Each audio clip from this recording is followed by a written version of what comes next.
మోషేను కానీ, నెహేమియాను కానీ, మరియను కానీ, హల్లెలూయా, పౌలుని కానీ, వీళ్ళందరినీ జ్ఞాపకం చేసుకుంటూ వారి జీవితంలో కృప కలగడం మాత్రమే కాదు, వారిలో కలిగిన కృప వారి జీవితంలో ఎలాంటి కార్యసాధకం చేసింది, ఎలాంటి అనుభవాలకి వారిని నడిపించదనే విషయాలు మాట్లాడుకున్నాం. మరియా, నీవు కృప పొందిన దానవు. ఆ కృప ఏంటి? దేనికి ఆ కృప? అదే చెప్పాను, అటు ఇటు చూడొద్దని. దేనికి ఆ కృప అంటే పాపం చేయడానికో, లోకంలో విచ్చలవిడిగా జీవించడానికో కాదు. కానీ ఎందుకు మరియ కృప పొందిందంటే, తన గర్భములో ప్రభువైన యేసు క్రీస్తుని గర్భము ధరించడానికి నిందలు, అవమానాలు, శ్రమలు వచ్చిన 16 సంవత్సరాల వయసు లేదు, అప్పుడే నువ్వు గర్భవతివా, ప్రధానం అయ్యింది కదా, ఇంతలోనే తొందర ఎందుకు, ఉండలేకపోయావు, ఆగలేకపోయిన నీచమైన మాటలు మాట్లాడతారు, నీచమైన చూపులు చూస్తారు. ఒకళ్ళ పోకిరి కుర్రోళ్ళు ఉంటే వారు ఆ ఇల్లు దాటి వెళుతున్నప్పుడు మరియను చూసి వేసే వెక్కిరింపు చేష్టలు ఎంత భయంకరంగా ఉంటాయో, ఆ నిందలన్నిటినీ భరిస్తూ క్రీస్తుని గర్భమును ధరించి క్రీస్తుని మోసి ఈ లోకానికి క్రీస్తును అందించుటకు ఆమె కృప పొందింది. అదొక ఎగ్జాంపుల్ మాట్లాడుకున్నాం. దేనికో కృప పొందింది?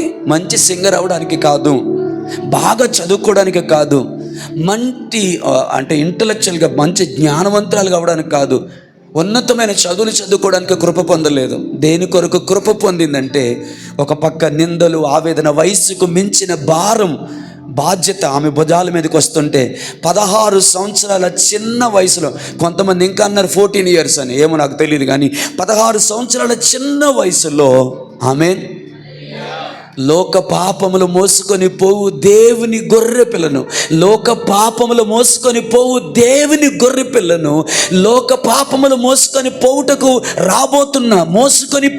రాబోతున్న యేసుక్రీస్తుని ముందుగానే ఆమె గర్భములో మోయటానికి, నిందని, అవమానాన్ని, తిరస్కారాన్ని తల్లిదండ్రుల చేత, సంఘం చేత, సమాజం చేత వెలివేయబడి లేత ప్రాయములోనే తాను మోయలేని భయంకరమైన నిందని, అవమానాన్ని భరించడానికి కృప పొందింది. దేవుడు నన్ను కృపతో జ్ఞాపకం చేసుకున్నాడు, ఇల్లు కట్టుకున్నాను, ప్రైజ్ ది లార్డ్. దేవుడు నన్ను కృపతో జ్ఞాపకం చేసుకున్నాడు, బైక్ కొనుక్కున్నాను. దేవుడు కృపతో నన్ను జ్ఞాపకం చేసుకున్నాడు, కారు కొనుక్కున్నాను. దేవుడు నన్ను కృపతో జ్ఞాపకం చేసుకున్నాడు, స్థలాలు కొనుక్కున్నాను. దేవుడు నన్ను కృపతో జ్ఞాపకం చేసుకున్నాడు, అనుకృతిని నేను ఈరోజు పెట్టగలిగే స్థితిలో ఉంచాను. ఇది కాదు మరియ సాక్ష్యం. మరియ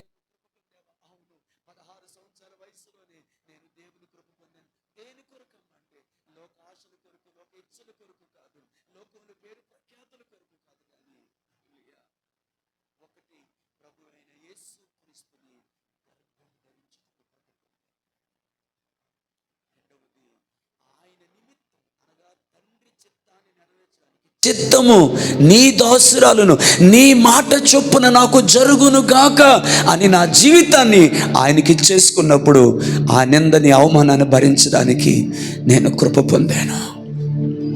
ఇలా అడుగుతున్నానరా, కృప కావాలి కదా మీకు? దేనికి కావాలి కృప? దేనికి కావాలమ్మ కృప? మీరు సమాధానం చెప్పొద్దు, ఆయన అడుగుతున్నాను నేను. దేనికి కావాలి కృప? మహాలక్ష్మమ్మ కొరకు ప్రార్థన చేస్తూ నేను ఏడ్చాను, దేవా కృప దయచే. ఎందుకంటే ఆమె పరిస్థితి నేను ఎరుగుదను. ఎక్కువ శాతం హాస్పిటల్లోనూ అనేకమైన ప్రతికూలతలను ఆమె జీవితాన్ని గడిపింది. నేనంటా నాకు ఎరుగుదును, ఆమె సుఖముగా ఉన్న దినముల కంటే కూడా దుఃఖముతో, వ్యాధంతో గడిపిన దినాలు ఎక్కువ. మొన్న బిడ్డ చెయ్యి కరిచేసిందని తెలిసినప్పుడు దేవుని సన్నిధిలో చాలా ఏడ్చాను. ఎంత ఏడుపు వచ్చిందంటే ఎక్కెక్కి ఏడ్చాను.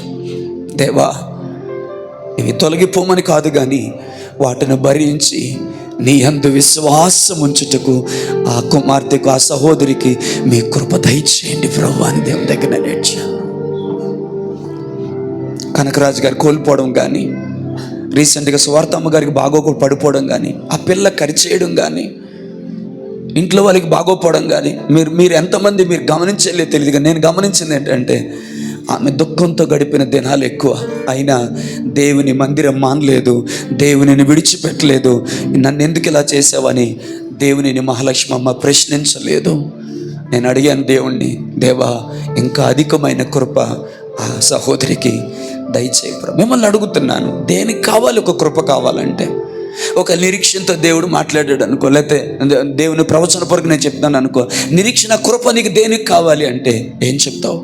మధు ఏం చెప్తావు? నాని ఏం చెప్తావు? డేవిడ్ బ్రదర్ ఏం చెప్తారు? అమ్మ సహోదరి ఏం చెప్తావు? కృప నీకు ఎందుకు కావాలంటే ఏం చెప్తావు? హల్లెలూయా.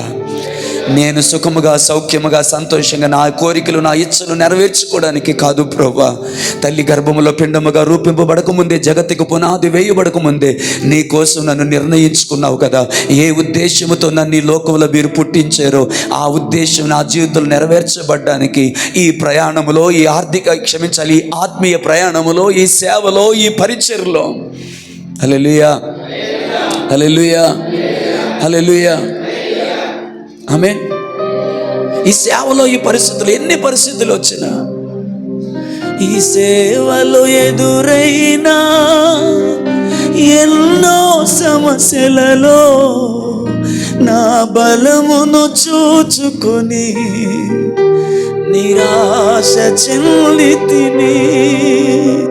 ఈ సేవలో ఎదురైనా ఎన్నో సమస్యలలో నా బలమును చూచుకుని నిరాశ చెందితిని.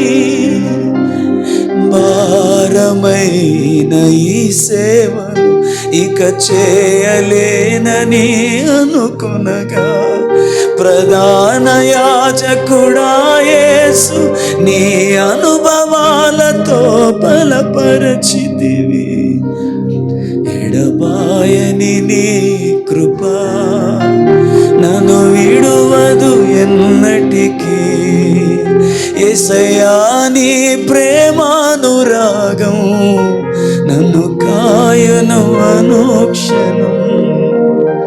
విశ్వాస పోరాటములో ఎదురాయే శోధనలు, లోకాశలాల జడిలో. హల్లెలూయా. ఎందుకు కావాలి కృప? ఆమేన్. మళ్ళీ అక్కడికి వెళ్తే నేను ఆలస్యం అవుతాను. సో దేవుని సంకల్పం, దేవుని చిత్తం, దేవుని ప్రణాళిక, నీ ఉద్దేశాలు, నీ ప్రణాళిక, నీ ఆశలు, నీ కోరికలు కాదు. ఆమేన్.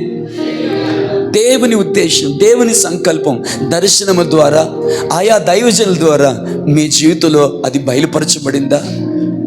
దానికి పూర్తిగా భిన్నమైన పరిస్థితుల్లో మీ జీవితం కొనసాగుతుందా? దేవుణ్ణి వేడుకోండి. ఆ ఉద్దేశం, ఆ సంకల్పం నా జీవితం నెరవేర్చబడుటకు కృప కావాలి. ఆ ప్రయాణంలో నిందలు వచ్చిన, అవమానాలు వచ్చిన, కష్టాలు వచ్చిన, కన్నీళ్ళు వచ్చిన, దుఃఖం వచ్చిన, వేదన వచ్చిన, ఒంటరితనం వచ్చిన, వాటన్నిటిని భరిస్తూ విశ్వాసమునకు కర్తయు దానిని కొనసాగించువాడైన యేసు వైపు చూచుచు ఓపికతో నిరీక్షణతో కూడిన ఓర్పును, ప్రేమతో కూడిన ప్రయాసను దేవుడు మనకు దయచేయనట్లుగా కృపను వేడుకుందాం. నేనేమై ఉన్నానో దేవుని కృప వల్ల అయి ఉన్నాను అన్నాడు. ఇంకొంచెం లోతుకు వెళ్ళి అంటున్నాడు, అయినను ప్రయాసపడినది నేను కాదు, నా యందున్న దేవుని కృపయే. హల్లెలూయా. గట్టిగా చేద్దామా? హల్లెలూయా. సో ఇంతటి వాక్యాలకు వెళ్ళిపోదాం. ఇంతటి మహోన్నతమైన, ఎంతటి డివైన్ ఎబిలిటీ కలిగిన, ప్రైజ్ ది లార్డ్, మనకును మన తరములకు కూడా నిలవదగిన, ఆశీర్వదించదగిన, నడిపించగలిగిన, ఆయన సన్నిధిలో నిలపగలిగినటువంటి ఈ మహోన్నతమైన కృప ఎక్కడ దొరుకుద్ది? ఎవరికి దొరుకుతుంది? ఎలా దొరుకుతుంది? ఇది చెప్పుకోవాలి. ఇది అయిపోతే ఇక కృప గురించి మనం దాదాపు ముగించుకున్నట్లే. అంటే మనం వినే సబ్జెక్టు ముగించుకున్నట్లు, కృపను ముగించుకునేది లేదు. అది రోజు కావాలి, జీవితాంతం కావాలి. దేని మహిమ కలుగును గాక. కృప నుండి అధికమైన కృప మనకు కావాల్సిందే. అత్యధికమైన కృపలోనికి మనం రావాల్సిందే. శాశ్వతమైన కృపలోనికి మనం రావాల్సిందే. హల్లెలూయా. సో నా ఆశ ఏంటో తెలుసా? ఏ కృపను గురించి ప్రతి ఆదివారం మనం పాడుతున్నామో, మీరు వ్యక్తిగతంగా పాడుకుంటున్నారో, కుటుంబ ప్రార్థనలో పాడుకుంటున్నారో, గోపి వినాలి. హల్లెలూయా. ఆ కృపను గురించి మనం ఎరుగు పాడాలి. లేదంటే మీరు ఎరుగని దానిని మీరు ఆరాధిస్తున్నారు, మీకు తెలియని దానిని మీరు ఆరాధిస్తున్నారని ఏథెన్స్ గురించి పౌలు ఏం చెప్పాడో మనం కూడా అందులో ఒకలం అయిపోతాం. కృప అంటే ఏంటో మనకు అర్థమైతే దాన్ని పాడడంలో అర్థం ఉంటుంది, దాన్ని పొందుకోవడానికి దేవుని దగ్గర మనం వేడుకునే అవకాశం ఉంటుంది. రండి. హల్లెలూయా. కృప ఎక్కడ దొరుకుతుంది అనగా, ఆది యందు వాక్యం ఉండెను, వాక్యము దేవుని యొద్ద ఉండెను, వాక్యము దేవుడై ఉండెను. హల్లెలూయా, ఆమేన్, హల్లెలూయా. రైట్. సో మనకు తెలుసు యోహాను సువార్తలో మొదటి అధ్యాయం ఇదేనని. ఆది యందు వాక్యం ఉండెను, వాక్యము దేవుని యొద్ద ఉండెను, వాక్యము దేవుడై ఉండెను. ఇప్పుడు 14వ వచనంలో ఏమంటాడు అంటే, ఆ వాక్యమే శరీరధారి అయి, ఆ వాక్యమే శరీరధారి అయి కృపా సత్య సంపూర్ణునిగా, ద ఫుల్ ఆఫ్ గ్రేస్. హల్లెలూయా. అమ్మమ్మ నా వైపు ద ఫుల్ ఆఫ్ గ్రేస్. కొంచెం కాదు, ఆ వాక్యంలో ఏముందంటే కృప యొక్కయు సత్యము యొక్కయు సంపూర్ణత ఆ వాక్యంలోనే ఉంది. సో కృపా సత్య సంపూర్ణినిగా ఆ వాక్యమే. మర్చిపోద్దు, దేవుని నామానికి మహిమ కలుగును గాక. దాని ముందున్న వచనాల తర్వాత మీరు ఇంటికి వెళ్ళి చదువుకోండి, అప్పుడు కనెక్షన్ అర్థమవుతుంది. ఆ వాక్యమే, సత్యవతమ్మ గారు, ఆ వాక్యమే మరలా చెప్పాలనుకున్నాను. ఆమేన్, హల్లెలూయా. శరీరధారి అయి కృపా సత్య సంపూర్ణినిగా. ఆమేన్. దీన్ని ఇంకోలాగా ఎలా చెప్పాలంటే, ఇంకోలాగా ఎలా చెప్పాలంటే, కృపా సత్య సంపూర్ణతలు కలిగిన ఆ వాక్యమే శరీరం ధరించింది అని చెప్పాలి. ఏం అర్థమైందా మధు? బాబుని చూసుకుంటున్నావా? ఆ వాక్యమే, హల్లెలూయా, లేక కృపా సత్య సంపూర్ణమైన, the full of grace and the full of truth.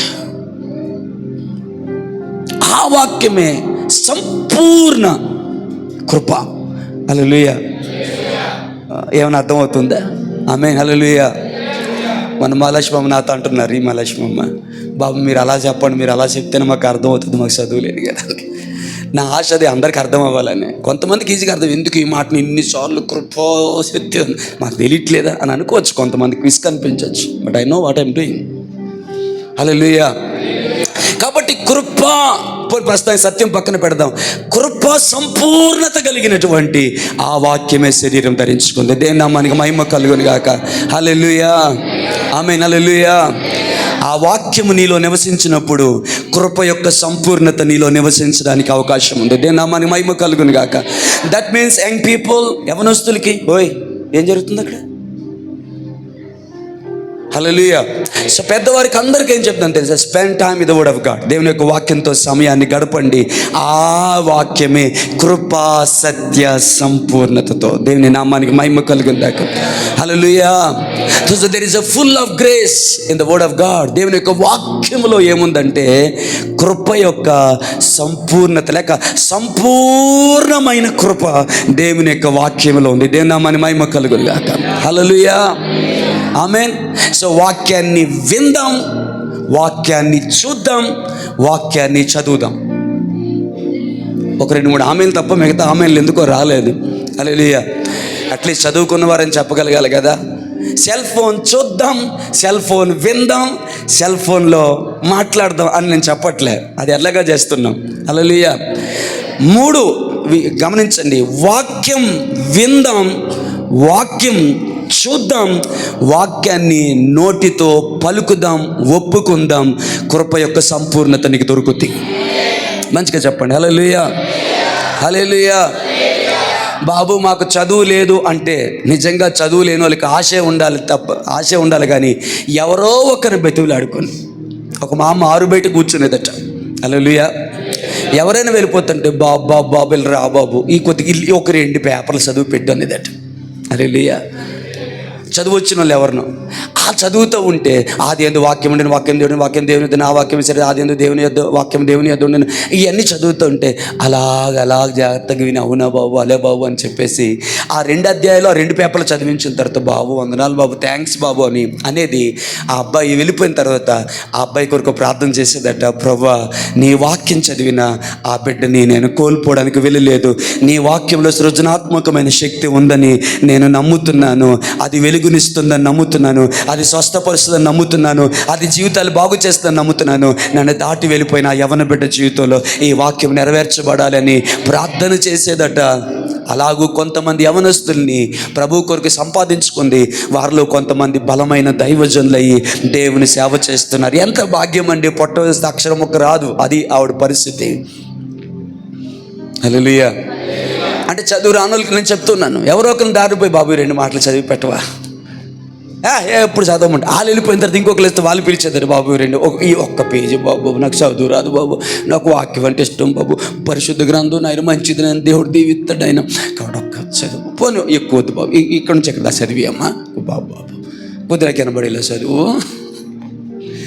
హల్లెలూయా. ఆమేన్. ఒకటి ఆమెకున్న డిజైర్ చూసారా, దేవుని వాక్యాన్ని వినాలి. దేవుని నామానికి మహిమ కలుగును గాక. ఆమేన్. హల్లెలూయా. నాకు ఒక ఆసక్తికరమైన విషయం ఒకటి కనబడుతుంది. ప్లీజ్ కొంచెం అలర్ట్గా ఉండండి. నేను వాక్యం చెప్పేటప్పుడు కొందరు నేను అలా చూడలేను, నేను నిద్ర మోకాలతో నేను చూడలేను. హల్లెలూయా. ఇది రికార్డ్ చేయబడలేదు కాబట్టి నేను ఆలోచించాల్సి వస్తుంది. దావీదు బడికి పోయినాడా? హల్లెలూయా. నా ప్రశ్న అర్థమైందా? దావీదు బడికి పోయాడండి. ఎక్కడ పోయాడు? Very good. గొర్రెలు పట్టుకొని అరణ్యానికి వెళ్ళిపోయాడు. హల్లెలూయా. హల్లెలూయా. దావీదు మ్యూజిక్ క్లాస్కి వెళ్ళాడా? ఎవరికైనా దావీదుకి దగ్గరుండి ఆ సితారాన్ని ఇదేనా ఎవరైనా నేర్పించారా? చదువుకున్నాడా? హల్లెలూయా. హల్లెలూయా.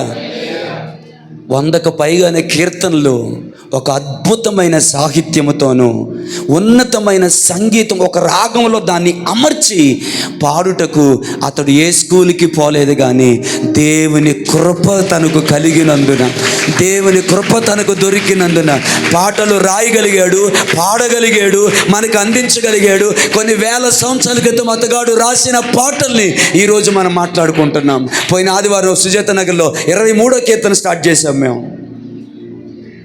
చాలా స్పెషల్గా అనిపించింది మాకు. దేవుని నామమున మహిమ కలుగును గాక. హల్లెలూయా. హల్లెలూయా. బడికి పోలే, కాలేజీకి పోలే, యూనివర్సిటీకి పోలే, బాగా చదువుకున్నవాడు కాదు, సంగీత విద్యను అవలంబించిన వాడు కాదు. అంత టైం ఎక్కడది అసలు?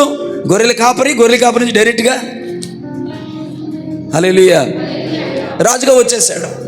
అభిషేకించబడిన తర్వాత మధ్యలో టైం పట్టిందిలేండి. హల్లెలూయా. ఆమేన్. హల్లెలూయా.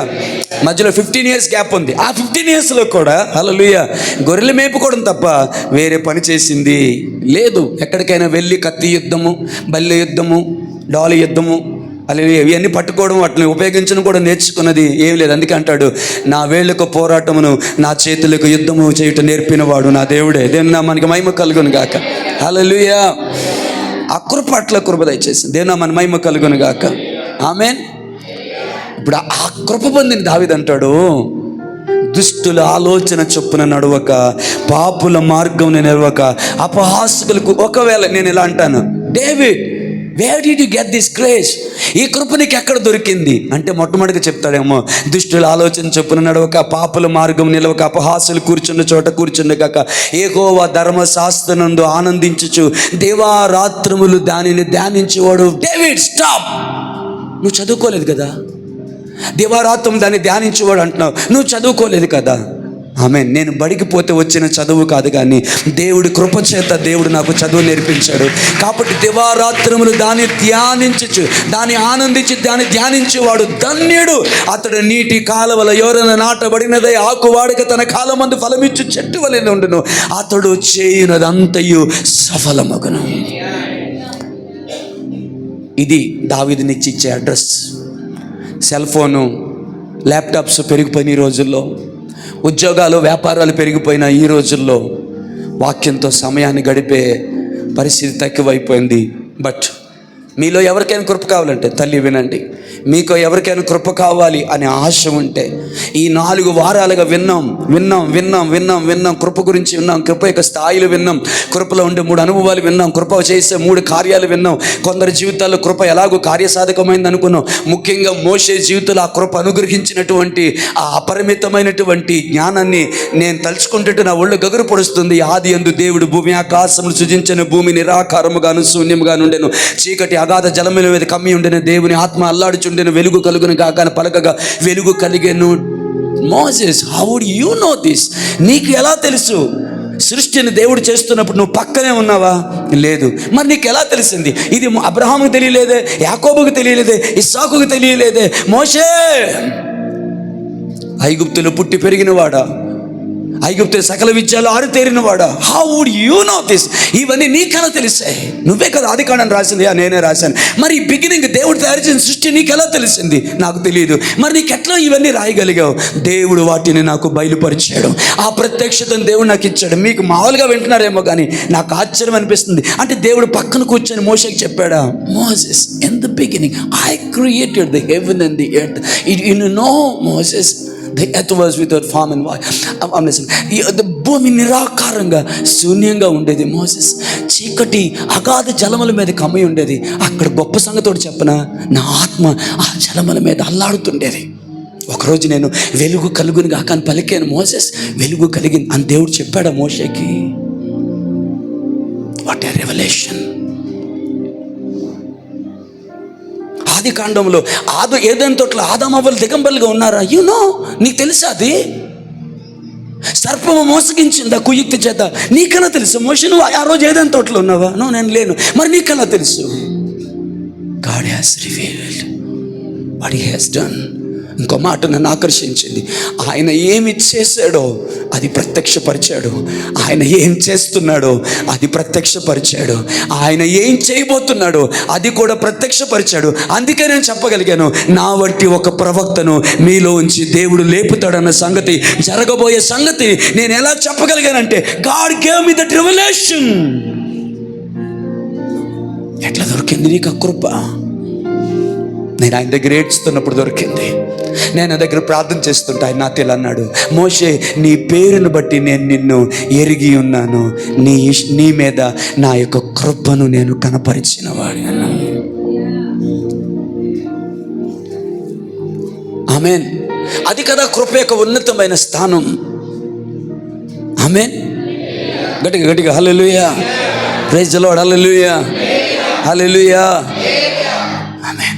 సో నూతన సృష్టికి సంబంధించిన వాటిని, జరిగిన వాటిని, జరుగుతున్న వాటిని, జరగబోయే వాటిని కూడా దేవుడు నీకు కృప చేత అనుగ్రహిస్తాడు. మంచిగా చెప్తారా? దేని మహిమ కలుగును కాక. ఇంకో ఎగ్జాంపుల్ చెప్పనివ్వండి. ఆసియాలో, చిన్న ఆసియాలో సువార్త ప్రకటించడానికి అవకాశం దొరికింది. పౌలు శీలలు అనుకున్నారు, మీకు తెలిసిన స్టోరీ. పౌలు శీలలు అనుకున్నారు వెళ్ళి సువార్త ప్రకటిద్దామని. ఉదయం లెగ్గానే పౌలు అంటున్నాడు, no we're not going to Asia, we're going to Macedonia. మనము ఆసియాకి వెళ్ళట్లేదు, మనం మాసిడోనియాకి మనం వెళ్తున్నాం అన్నాడు. హల్లెలూయా. ఎందుకు నాయన రాత్రి ప్లాన్ మార్చేసావు, ఏమొచ్చింది నాయన నీకు అంటే, ఏం లేదు, మాసిదోనియా దేశస్థుడు ఒకడు రాత్రి స్వప్నమందు కనబడి మాకు సహాయం చేయమని పిలిచినట్టుగా నాకు కనబడింది. ఇది దేవుని చిత్తం కాబట్టి మనం అక్కడికి వెళ్దాం అన్నాడు. ఓకే, నువ్వు ఎక్కడికంటే అక్కడికి వెళ్దాం అని అన్నారు. హల్లెలూయా. కొంచెం ఆసక్తిగా చెప్తారా? నేను ముగిస్తాను, టైంకి ముగిస్తాను. ఇద్దరు కలిసి అక్కడికి వెళ్ళారు. దేని మన మహిమ కలుగునుగా. సువార్త ప్రకటించారు. పుతోను అని దెయ్యం పట్టిన వారిని వీళ్ళు విడిపించారు. దెయ్యం పట్టిన వాళ్ళు విడిపిస్తే వీళ్ళు ఏం చేయాలి? అట్లట్లేదు. మీరు ఏం చేయాలంటే పొగడాలి, కీర్తించాలి, అబ్బా గొప్ప దైవజనులు అనాలి. హల్లెలూయా. వీళ్ళేమో బట్టలు ఊడదీసి బాగా చితగొట్టి చెరసాల యొక్క లోపల భాగంలో వేసేశారు. అమ్మ, మీకు తెలిసిన స్టోరీ కాబట్టి ఈజీగా చెప్తున్నాను. లోపల భాగంలో వేసేస్తారు. ఒంటి నిండా గాయాలు, దిగంబరత్వం, చుట్టూ ఏమో భయంకరమైన ఖైదీలు. వాళ్ళు మామూలు ఖైదీలు కాదు, వాళ్ళ లోపల అండర్లో ఉండేవాళ్ళు, ఆ లోపల ఉండేవాళ్ళు చాలా భయంకరమైన ఖైదీలు, దుర్మార్గులు అనమాట. రక్తం తాగేవాళ్ళు వాళ్ళు. అలాంటి వాళ్ళ మధ్యలో పడేస్తే అర్ధరాత్రి 1 గంట అయిందో 2 గంట అయిందో నాకు తెలీదు. హల్లెలూయా. పౌలు అంటున్నాడు, శీలా, హల్లెలూయా, కీబోర్డ్ లేదు, గిటార్ లేదు, కంజర్ లేదు, ఏమి లేదురా. సంఖ్యలనే సంగీతంగా మార్చుకొని పాట పాడదాము. అర్ధరాత్రి అయినా పర్లేదు, దేవుని స్తుతిద్దాం. God is going to do something. ఒక విషయం గమనించండి ఇక్కడ, ఒక విషయం గమనించండి. దేవుని శక్తి దిగి రావాలంటే ఆరాధన ఉండాలి. దేవుని నామానికి మహిమ కలుగును గాక. అబ్బా, ఎంతమందికి అర్థమైంది? దేవుని శక్తి నీ ఇంట్లోకి దిగి రావాలంటే నీ ఇంట్లో ఆరాధన ఉండాలి. దేవుని శక్తి నీ ఒంట్లోకి దిగి రావాలంటే నీ ఒంట్లో ఆరాధన ఉండాలి. ఆదివారం ఆరాధన సరిపోదు, అరగంట ఆరాధన సరిపోదు, ఆరాధన జరుగుతూ ఉండాలి, నైవేద్యం అర్పించబడుతూనే ఉండాలి. దేవుని నామానికి మహిమ కలుగును గాక. హల్లెలూయా, హల్లెలూయా. కొంతమంది విసుగ్గా ఉన్నారా? నేనేం చేయలేను, మీరు బాగా వాక్యం తెలిసిన వాళ్ళు కాబట్టి. హల్లెలూయా. సో వాళ్ళు అర్ధరాత్రి వేళ పాటలు పాడి దేవుని నామాన్ని గణపరుస్తున్నారు. మనకు తెలుసు, చెరసాల్లోనికి దేవుని శక్తి దిగి వచ్చింది. బంధకాలు, సంఖ్యలన్నీ కూడా తెగిపోయినాయి. ఖైదీలందరూ కూడా యేసుక్రీస్తుని అంగీకరించారు. జైలు అధికారి వచ్చి తాను పొడుచుకోవాలనుకున్నాడు. అయ్యా, నీకే హాని చేసుకోవద్దు, ఖైదీలు ఎవరు పారిపోలేదు, అందరు ఇక్కడే ఉన్నారు అన్నాడు. ఇదంతటిని గమనించినటువంటి జైలు అధికారి ఇది ఎలా జరిగింది, ఇది ఎలా జరిగిందని అడగట్లేదు. ఒకే ఒక ప్రశ్న అడిగాడు, రక్షింపబడ్డానికి నేనేం చేయాలి, యేసు ప్రభుని అంగీకరించాలంటే నేనేం చేయాలని చెప్పేసి అన్నాడు. దేని మన మహిమ కలుగును గాక. సంఘం ఏర్పడింది, ఖైదీలందరూ మారారు. తెల్లవారే పౌలు శీలను పిలిచి రోమా ప్రభుత్వం సైనికులు వచ్చి, అయ్యలారా బయటికి రమ్మంటే, నేను రోమీని, నన్ను విచారించకుండానే అన్యాయంగానే మీరు నన్ను లోపల వేశారు, నేను బయటికి రానన్నాడు. అప్పుడు కొట్టాడు బిల్డప్, అప్పుడు కొట్టాడు స్టైలు, అప్పుడు చూపించాడు ఆధార్ కార్డు లాగా రోమా ప్రభుత్వపు పౌరసత్వపు కార్డుని చూపించి, నేను రాను, రోమీడైన నన్ను విచారించకుండా లోపలేశారు. వాళ్ళు బతిలాడుకున్నారు, నువ్వు రోమీడు అనే సంగతి మాకు తెలియదు, మమ్మల్ని క్షమించు, ఈ విషయము పెద్దలకి తెలిస్తే, అధికారులు తెలిస్తే మా ఉద్యోగాలు పోతే నీకు దండం పెడతావు నాన్న, బయటికి రా అన్నాడు. ఇక్కడ ఎందుకు ఈ ప్రస్తావన గుర్తు చేశానో తెలుసా అమ్మా? ఎందుకు ఈ ప్రస్తావన గుర్తు చేశాను? టైంపాస్ అనుకుంటున్నారా? హల్లెలూయా. వాళ్ళందరూ కలిసి పౌలు శీలను కొడుతున్నప్పుడే నేను రోమీని అని చెప్పుంటే పౌలు మీద ఒక్క దెబ్బ పడదు. నేను రోమా పౌరసత్వాన్ని కలిగిన వ్యక్తిని అని పౌలు చెప్పుంటే ఒక్క దెబ్బ కూడా పడదు. అయినా కొడుతుంటే, హింసిస్తుంటే, గుడ్డలు ఓడదీసి దిగంబరిగా చేసి, ఒంటి నిండా గాయాలు చేసి, జుట్టు పట్టుకొని లోపలికి వీడ్చుకు వెళుతుంటే వాటిని ఎందుకు మౌనంగా భరించాడు తెలుసా? పౌలుకు అనుగ్రహించబడిన కృప ఏంటో తెలుసా? ఆ చెరసాల్లో ఏమి జరగబోతుందో దేవుని కృప చేత ముందుగానే పౌలుకి బయలుపరచబడింది. గమనించిన, గుర్తించిన పౌలు వాటిని భరించడానికి ఇష్టపడ్డాడు. నేను అదే చెప్తున్నాను, కృప నీకు కలిగితే జరిగిన వాటిని దేవుడు నీకు బయలుపరుస్తాడు, జరగబోతున్న వాటిని దేవుడు నీకు బయలుపరుస్తాడు, ఏం జరుగుతుందో కూడా దేవుడు నీకు బయలుపరుస్తాడు. We should have that discerning, we should have that wisdom what happening in our lives. మన జీవితంలో ఏదైనా పరిస్థితి వస్తుంటే ఈ పరిస్థితి బ్యాక్గ్రౌండ్లో దేవుడు ఏం చేస్తున్నాడో చూడగలిగే, గుర్తుపట్టగలిగే విజ్డమ్ మనకు కావాలి. ఈ మాట ఎంత లోతుగా చెప్పానో అంత లోతుగా ఎంతమందికి అర్థమైందో నాకు తెలియదు. ఆమెన్, హల్లెలూయా, హల్లెలూయా. ఉదాహరణకి, అంటే ఇలా చెప్తే చాలా చీప్గా ఉంటుంది, బట్ ఉదాహరణకి ఆ రోజు నువ్వు దేవుని సందులో సహనం గురించి, ప్రేమ గురించి నువ్వు విన్నావు. హల్లెలూయా. వినండి, శ్రమం నుంచి ప్రేమ గురించి నువ్వు విన్నావు. ఇంటికి వెళ్ళగానే, వినండి, ఇంటికి వెళ్ళగానే ఎవరో నీతో గొడవాడుతున్నారు, ఎవరో నీతో మాట్లాడుతున్నారు. హల్లెలూయా. నీకు అర్థం అవ్వాలి, ఏ తీర్మానాన్ని దేవుని సన్నిధిలో నేను తీసుకొని వచ్చానో ఆ తీర్మానాన్ని పాడు చేయడానికి ఈ వ్యక్తిని సాతానుడు ప్రేరేపిస్తున్నాడు, లేక ఈ వ్యక్తి ద్వారా దేవుడు నాకు దీర్ఘశాంతాన్ని నేర్పిస్తున్నాడు అన్న డిజర్నింగ్ నువ్వు చూడగలగాలి. హల్లెలూయా. ఎలీషా చూడగలిగిన సైనికుల్ని తన దాసుడు చూడలేకపోయాడు. సరే, మళ్ళీ సబ్జెక్ట్ మార్చడం నాకు ఇష్టం లేదు. దేవుని నామానికి మహిమ కలుగును గాక. అది ఇంకోసారి మాట్లాడుకున్నాను, అది కూడా ఒక టాపిక్ నేను రాసుకున్నాను. హల్లెలూయా. Understanding and knowing what happening, background, వెనకాతల ఏం జరుగుతుంది. దేవుడు పనిచేస్తున్నాడా, సాతాను పనిచేస్తున్నాడా? దేవుడు పనిచేస్తే ఏం జరుగుద్ది, సాతానుడు పనిచేస్తే ఏం జరుగుతుంది?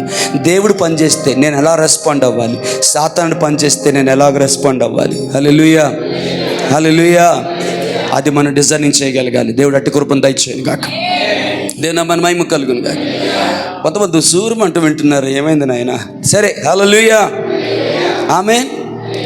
సో మోషేకి దేవుడు బయలుపరిచాడు ఏం జరిగిందో, ఏం జరుగుతుందో, ఏం జరగబోతుందో. ఇట్ హ్యాప్. అది కృప ద్వారా సాధ్యమైంది. పౌలు జీవితంలో కూడా దేవుడు అది అనుగ్రహించాడు. అందుకనే ధైర్యంగా వాళ్ళు కొడుతున్న చెరసాల్లోకి వెళ్ళిపోయాడు. అక్కడ నేను రోమీన్ అని చెప్పుంటే పౌలు చెరసాల్లోకి వెళ్ళడం. కన్నయ్య గారు, రోమీన్ అని ఎందుకు పౌలు చెప్పలేదు అంటే చెరసాల్లో దేవుడు ఏదో కార్యాన్ని జరిగించబోతున్నాడని ముందుగానే దానిని గమనించగలిగాడు పౌలు. ఆమేన్, హల్లెలూయా. సరే, దేవుని మన మహిమ కలుగును గాక. ఎంతటి ఉన్నతమైన కృప నీ జీవితంలో అనుభవించడానికి. Praise the Lord. ఆమేన్. వృద్ధుల కంటే విశేషమైన జ్ఞానం దేవుని వాక్యాన్ని నీకు అందిస్తుంది. నీ శత్రువుకు మించిన జ్ఞానం దేవుడి వాక్యం నీకు అందిస్తుంది. కీర్తనలు 119 కీర్తనలు ఉంటాయి ఈ మాటలు. హల్లెలూయా. వృద్ధులకు మించిన విశేషమైన జ్ఞానం దేవుని వాక్యం నీకు ఇస్తుంది. హల్లెలూయా. నీ శత్రువుకు మించిన విశేషమైన జ్ఞానము నీకు అనుగ్రహిస్తుంది. దేవుని నామమున మహిమ కలుగును గాక.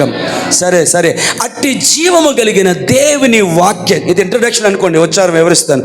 అట్టి జీవము కలిగిన దేవుని వాక్యంతో నువ్వు సమయాన్ని గడుపునప్పుడు ఆ వాక్యంలో ఏముందంటే సృజనాత్మకమైన శక్తి ఉంది. ఆ వాక్యంలో ఏముందంటే స్వస్థత ఉంది. ఆ వాక్యంలో ఏముందంటే కృప యొక్క సంపూర్ణత దేవుని యొక్క వాక్యంలో ఉంది. ఇది నేను చెప్పలేదు, ఆ వాక్యమే కృపా సత్య సంపూర్ణునిగా. ఆమేన్, హల్లెలూయా, ప్రైజ్ ది లార్డ్. రెండవది, కృప ఎక్కడ దొరుకుతుంది మనకి? మొట్టమొదటి ఎక్కడ దొరుకుతుంది? అందరు చెప్పగలగాలి, నాకు అదనమాట నా ఇంట్రెస్ట్. ఎక్కడ దొరుకుతుంది? వాక్యములో కృప యొక్క సమృద్ధి ఉంది. ఆమేన్, ప్రైజ్ ది లార్డ్. సో వాక్యంతో నువ్వు సమయాన్ని గడుపుతున్నప్పుడు, హల్లెలూయా, కొంతమంది ఫేస్ ప్యాక్లా వేస్తూ ఉంటారు. బొప్పాయిదనో లేకపోతే అరటిపండుదనో రకరకాల ఫేస్ ప్యాక్లు వేస్తారు. అమ్మ, ఈ ఫేస్ ప్యాక్ ఎందుకు వేసావంటే ఇందులో అది ఉందండి. ప్రైజ్ లార్డ్, హల్లెలూయా. ఇందులో ఆ యొక్క శక్తి ఉందండి, అది శరీరాన్ని మృదువుగా మారుస్తుందండి, మచ్చల్ని తొలగిస్తుందండి, అందముగా సాఫ్ట్గా ఉండేలా చేస్తుందండి. హల్లెలూయా. అది ఎలా అయిందంటే ఈ ప్యాక్లో అది ఉంటాడండి. అదే నేను చెప్తున్నాను, దేని మహిమ కలిగిన కాక. అది ఎలా చెప్తున్నావో కృపలో ఏముంది అంటే ఆమె లేక వాక్యంలో ఏముందంటే కృప ఉంది. హల్లెలూయా. సో వాక్యంతో సమయాన్ని గడుపుతున్నప్పుడు, హల్లెలూయా, నీ ఆత్మీయ సౌందర్యము అందంగా మారడానికి కావలసిన కృప వాక్యం అనే ప్యాక్లో ఉంది. హల్లెలూయా, ఆమేన్, హల్లెలూయా. సో ఆ వాక్యం ఎక్కడ ఉండాలంటే మొదటగా ఆ వాక్యం నీ చెవుల్లోనికి వెళ్ళాలి. వినుట వల్ల విశ్వాసం కలుగుతుంది. హల్లెలూయా. ఆ వాక్యం నీ కళ్ళల్లోనికి వెళ్ళాలి. వ్యర్థమైన దానిని చూడకుండా నీ కన్నులు త్రిప్పివేయబడతాయి. ఆ వాక్యం నీ నోటిలోనికి వెళ్ళాలి. ఎందుకంటే నువ్వు ఏ వాక్యాన్ని అయితే పలుకుతున్నావో ఆ వాక్యమే నీ జీవితంలో విశ్వాస ప్రమాణముగా పనిచేస్తుంది. ఆ వాక్యమే నీ ఒప్పుకోలవుతుంది. కాబట్టి వాక్యం విందాం. నిద్ర వస్తుందా?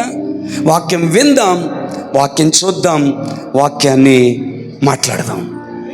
ఆమేన్. Hear the word of God and watch the word of God and speak the word of God. హల్లెలూయా. చేస్తామా? కృప కావాలంటే చేయండి. హల్లెలూయా. చెప్పేవలే కానీ అంత టైం మాకెక్కడ ఉంది నాయన. తెల్ల లేచిన కాడి నుంచి వంట వారిపోదు, అంతా అయిపోయిన తర్వాత పనికి పోవాలి, అక్కడి నుంచి రావాలి, మళ్ళీ గబగబా వంట చేసి పెట్టాలి. నా కూతురికి ఒకటి, నా కొడుకు ఒకటి, మా ఆయనకు ఒకటి, నాకు ఒకటి, 4 రకాల కూరలు ఇవన్నీ వేసరికి నీరసం ఆయాసం వచ్చేస్తుంటుంది. ప్రార్థన చేద్దామని కొండంత ఆశ ఉంటుంది. కానీ ఇలా ప్రార్థనలోకి వెళ్ళి ప్రభువా స్తోత్రం స్తోత్రం అనగానే ఆ స్తోత్రం లాగానే ఉంటుంది. నేను ఎక్కడికో వెళ్ళిపోతాను, తెల్లారు లెగిసి ప్రార్థన చేయలేకపోయినా బాధపడతాను. మళ్ళీ ఈ ఊరు ఎలాగైనా ప్రార్థన చేయాలనుకుంటాను, ఎలాగైనా వాక్యం చదవాలనుకుంటాను. మళ్ళీ సేమ్ అలాగే సంవత్సరాలు గతించిపోతుంది. ఒకరోజు నీ మనస్సాక్షి కూడా నీకు పని చేయలేని పరిస్థితులకు వెళ్ళిపోతావు. హల్లెలూయా. దేవుని మన మహిమ కలుగును. హల్లెలూయా. సరే, రెండో అంశాన్ని నేను వచ్చేవారని చెప్తాను. ఒకసారి మూడో అంశం దగ్గర నేను రావాలనుకుంటున్నాను. కృప పోని రెండోది పరిచయం చేస్తాను. రెండోది ఏమిటంటే ఆయన కృపాసనము దగ్గర కృప దొరుకుతుంది. హల్లెలూయా. లేఖనాన్ని చెప్తాను నేను. Praise the lord. వచ్చేవారం వివరిస్తాను. గనుక మనము కనికరింపబడి, హెబ్రీ పత్రిక 4వ అధ్యాయం 16వ వచనంలో ఉంది. గనుక మనము కనికరింప, అమ్మ నేను చదువుతున్నాను కదా, వినే అంశాలు. కనుక మనము కనికరింపబడి సమయోచితమైన సహాయము కొరకు కృప పొందునట్లు. చెప్పండి అందరు ఈ మాట. ఏం పొందినట్లు?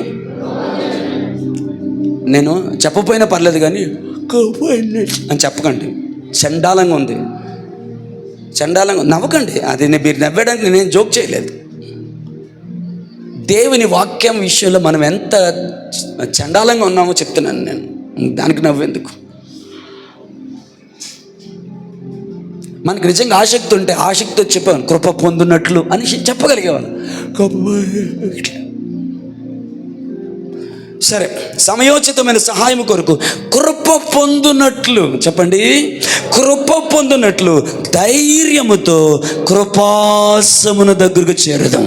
ఆ లాస్ట్ మాట చెప్తాను. కృప పొందునట్లు ధైర్యముతో కృపాసనము దగ్గరికి చేరుదాము. కృప పొందునట్లు ధైర్యముతో కృపాసనము దగ్గరికి చేరుదాము. కృప పొందునట్లు ధైర్యముతో కృపాసనము దగ్గరికి చేరుదాము.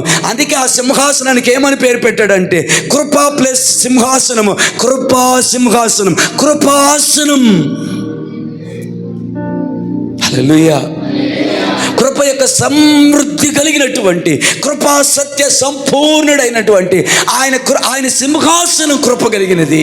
ఆయన కృప సమృద్ధి కలిగిన వాడు కాబట్టి కృప పొందినట్లు ధైర్యముతో ఆయన కృపాసనము దగ్గరికి చేరుదము. హల్లెలూయా, హల్లెలూయా. దానినే ప్రార్థనతో పోల్చడం జరిగింది. అది కూడా నేను ఊరకనే చెప్పను కానీ లేఖనానుసారంగా చెప్పాలి అంటే రోమాపత్రిక 10వ అధ్యాయం 12వ వచనంలో ఇలా ఉంది. నేను చదువుతాను. రోమాపత్రిక 10వ అధ్యాయం 12వ వచనంలో ఇలా ఉంది. యూదుడని గ్రీసు దేశస్థుడని భేదము లేదు, ఒక్క ప్రభువే అందరికీ ప్రభువై ఉండి. ఆపలేద్దాన్ని అక్కడ. ఓకే, యూదుడని గ్రీసు దేశస్థుడని భేదము లేదు, ఒక్క ప్రభువే అందరికీ నీ ప్రభువై ఉండి తనకు ప్రార్థన చేయువారి అందరి ఎడల కృప చూపుటకు ఐశ్వర్యవంతుడై ఉన్నాడు. చప్పలు కొట్టి దేవుని నామమున మహిమపరదాం. What a blessing word. యూదుడని లేదట, గ్రీస్ దేశస్థుడని లేదట. ఎవరైనా గుడ్ న్యూస్. ఎవరైనా ఆమెన్. అందరికీ ఆ ప్రభువే ప్రభువై ఉండి తనకు ప్రార్థన చేయు కొందరికి కాదు, తనకు ప్రార్థన చేయవారందరికీ కృప చూపుటకు ఆయన శ్రీమంతుడై ఉన్నాడు, ఐశ్వర్యవంతుడై ఉన్నాడు, భాగ్యవంతుడై ఉన్నాడు. దేవా, నీ దగ్గర ఎక్కువ ఏముంది అంటే నా దగ్గర ఎక్కువ బంగారం ఉందని చెప్పట్లే. నీ దగ్గర ఎక్కువ ఏముందంటే నా దగ్గర ఎక్కువ వజ్రాలు ఉన్నాయని చెప్పట్లే. నీ దగ్గర ఎక్కువ ఏముందంటే నా దగ్గర ఎక్కువగా కృప ఉంది. నేను దేంట్లో ఐశ్వర్యవంతునంటే నాకు ప్రార్థన చేయు వారందరికీ కృప చూపుటలో నేను ఐశ్వర్యవంతునన్నాడు. అబ్బా, ఎంతమందికి ఈ మాట దీవెనకరంగా ఉందో లేదో నాకు తెలియదు. ఆమేన్, హల్లెలూయా, హల్లెలూయా.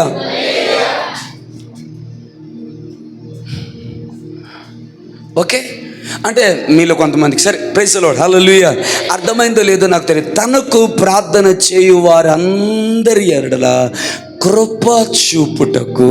ఎవరికండి? Very good. అది నాకు ఆన్సర్ కావాలి. ఎవరికి? మొట్టమొదటిది ఎక్కడదని చెప్పాం? In the word of God. రెండోది ఏం చెప్తున్నాం? తనకు ప్రార్థన చేయు వారందరి ఎడల. చెప్పండి ఎవరికండి? నేను వినాలనుకున్నాను. అమ్మ ఎవరికి? అమ్మ చివరున్న వాళ్ళు ఎవరికి? తనకు ప్రార్థన చేయవారి అందరి ఎడల ఆయన కృప చూపుతాడని లేదు, కృప చూపుటకు ఆయన ఐశ్వర్యవంతుడు, ఆయన ప్రభువు, ఆయన రాజు. హల్లెలూయా. ఆయన దగ్గర ఎంత కృప ఐశ్వర్యం ఉందంటే యూదుడని గ్రీసు దేశస్థుడు లేదు, ప్రపంచంలో కోట్ల మంది ఆయనకు ప్రార్థన చేస్తే అందరికీ కృప అనుగ్రహించగలిగి, అనగా ప్రపంచంలో కోట్ల మందికి సరిపోయినంత కృప అనుగ్రహించగలిగినటువంటి కృప చూపే ఐశ్వర్యవంతుడు ఆయన అని చెప్తుంది ఆ వాక్యం. నా దగ్గర కొంచెం ఏముంది, ఒక 10 మందికి అయితే పెట్టగలను, నా దగ్గర డబ్బులు ఉన్నాయి 100 మందికి అయితే భోజనం పెట్టగలను, నా దగ్గర డబ్బులు ఒక 1000 మందికి అయితే పెట్టగలను, అంతకు మించి నేను పెట్టలేనని మనం చెప్తాం. కానీ దేవుడు ఏమన్నాడంటే, ఒకరు కాదు ఇద్దరు కాదు, ఆ ప్రపంచంలో 700 కోట్ల మంది నా దగ్గరికి వచ్చి ప్రార్థన చేస్తే నా సన్నిధిలో నాకు ప్రార్థన చేయవారందరి ఎడల, ప్రార్థన చేయవారందరి ఎడల, ప్రార్థన చేయవారందరి ఎడల, మీ చెవులో గిరి గీ గీ అని మారి మోగిపోవాలి ఈ మాట. తనకు ప్రార్థన చేయవారందరి ఎడల, తనకు ప్రార్థన చేయి నా ఎడల, తనకు ప్రార్థన చేయు నీ ఎడల, తనకు ప్రార్థన చేయ మన ఎడల, తనకు ప్రార్థన చేయు అందరి ఎడల కృప చూపుటకు ఐశ్వర్యవంతుడైన దేవుడు. దీని గురించి వచ్చేవారు మాట్లాడతాను. హల్లెలూయా, హల్లెలూయా. And third place where you get the grace of God. ఆమేన్. మీకు ఒక విషయం అర్థమైందా? దయచేసి వినండి, మీకు ఒక విషయం అర్థమైందా? హల్లెలూయా. ఇక్కడ వాక్యం చదవాలి, ప్రార్థన చేయాలి. ఇప్పుడు మూడోది ఏదో చెప్పబోతున్నాను. ఆమేన్. ఇవి చేసే వరకు ఏం దొరుకుతుంది? కృప దొరుకుతుంది అని చెప్తున్నాను. ఇప్పుడు మీకు అర్థమైందా? మీరు స్టార్టింగ్ కృప పొందుకున్నప్పుడు, అనగా రక్షించబడ్డానికి మీరు కృప పొందుకున్నప్పుడు, నటించకుండా నేను వింటున్నట్టు రైట్, రక్షింపబడినప్పుడు మీరు కృప పొందిన, అంటే రక్షింపబడ్డానికి మీరు పొందిన కృప, మీరు ప్రార్థన చేస్తే రాలేదుగా, మీరు వాక్యం చదివితే రాలేదుగా, ఇంకేదో చేస్తే రాలేదు. అది ఉచితముగానే అనుగ్రహించబడింది కదా, అది ఉచితంగానే అనుగ్రహించబడింది. ఆమేన్. అంతే కదా. మనం ఇంకను పాపులమై ఉండగా, దౌర్భాగ్యులమై ఉండగా, శత్రువులమై ఉండగా, దేవునికి సిలువకు మనం వ్యతిరేకులమై ఉంటుండగా ఆయన తన కృప చేత మనల్ని రక్షించాడు. అది సేవింగ్ గ్రేస్ బ్రదర్, అది సేవింగ్ గ్రేస్, అది రక్షించిన కృప. కానీ ఈ కృప గురించి మాట్లాడటం లేదు. దేవుని చిత్తాన్ని, దేవుని సంకల్పాన్ని, దేవుని స్వరూప్యాన్ని నీలో కార్య సాధకము చేయుటకు అవసరమైనటువంటి ఉన్నతమైన కృప నీ జీవితంలో కావాలి అంటే రక్షించిన కృప కాదు, సేవింగ్ గ్రేస్ కాదు, అబండెన్స్ గ్రేస్. ఆయన ప్లాన్, ఆయన పర్పస్, ఆయన ఉద్దేశం నీ జీవితంలో నెరవేర్చబడి క్రీస్తు యొక్క సంపూర్ణతలోనికి నీవు రావడానికి కావలసినటువంటి ఉన్నతమైన కృపకి, రక్షణ పొందుటకు కావలసిన కృప ఫ్రీ, నువ్వు ఖర్చు పెట్టలే. కానీ ఇది చెప్తున్నాను నేను, దీనికి నువ్వు వెల చెల్లించాల్సి ఉంటుంది. కమాన్, దీనికి నువ్వు వెల చెల్లించాల్సి ఉంటుంది. దీనికి నువ్వు చెల్లించాల్సిన వెల ఏంటంటే spend time with the word of God. అది మొదటిది. రెండవది, తనకు ప్రార్థించిన వారందరి ఎడల కృప చూపుటకు ఆయన ఐశ్వర్యవంతుడు కాబట్టి ప్రార్థించడమే నువ్వు కట్టాల్సిన వెల. మూడవది, ఇది చెప్పి ముగిస్తాను, కొంచెం చెప్పి ముగిస్తాను. మూడవది హ్యూమిలిటీ, హంబల్నెస్. దీన ముఖం కాదు, దీన మాటలు కాదు, దీన బట్టలు కాదు, దీన మనస్సు కావాలి. దీన ముఖం ఈజీ, దీన బట్టలు ఈజీ, దీన మాటలు ఈజీ, దీన మనసు కష్టం. ఒక మాట చెప్పాలనిపిస్తుంది, కొంచెం వ్యతిరేకంగా ఉంటుంది, కానీ ఆసక్తిగా వినండి. హల్లెలూయా. చేతులు ఎత్తి చెప్తారా? అలాగే చెప్పండి, అది మంచిది. Praise the lord. నిన్ను నువ్వు తగ్గించుకో, దేవుడు నిన్ను హెచ్చిస్తాడు. విన్నారు కదా? ఒక మాట అంటాను, బాధపడరు కదా? ఆలోచిస్తారా?